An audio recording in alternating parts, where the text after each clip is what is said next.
एकीकृत समाजवादीका नेता तथा पूर्व मन्त्री शेरबहादुर कुँवरसँग संवाद गर्दैछौँ। स्वागत छ कुँवरज्यू। धन्यवाद धन्यवाद।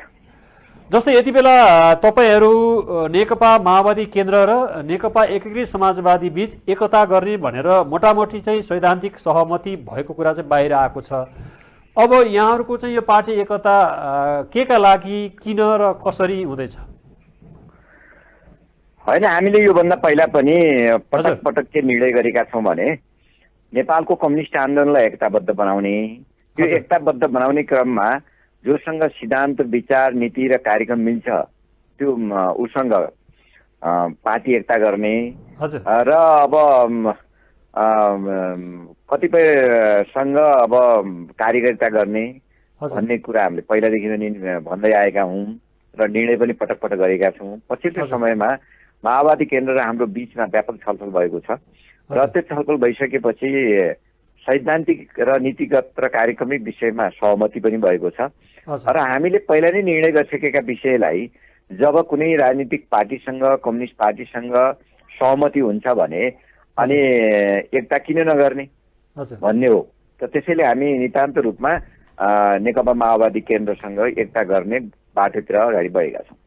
हजुर कुँवरजी, अब केही दिन अगाडि चाहिँ नेकपा एमालेका अध्यक्ष तथा पूर्व प्रधानमन्त्री ओलीले पुरानै घरमा फर्किनुहोस्, अन्त अन्त चौतारी किन चाहनुहुन्छ, तपाईँहरूले बनाएको पार्टी हो, यही पार्टीमा तपाईँहरूलाई चाहिँ आउनलाई कसैले पनि चाहिँ सोध्नु पर्दैन, रोक्दैन भन्ने कुरा चाहिँ अभिव्यक्ति दिनुभएको थियो।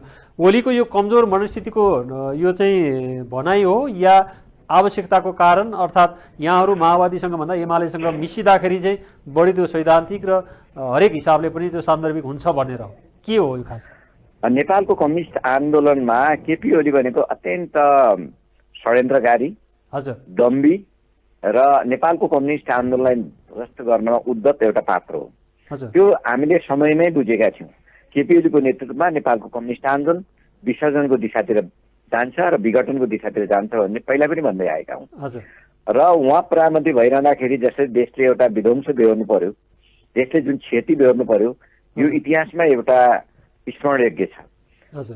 त्यसको बदला उहाँले के बोलिरहनु भएको छ, के बकिरहनु भएको छ भन्ने कुरा आम जनतालाई थाहा छ र 78 जना नेपाली आमाका सन्तानहरूले, हाम्रा भाइ छोराहरूले ज्यान गुमाएका छन्।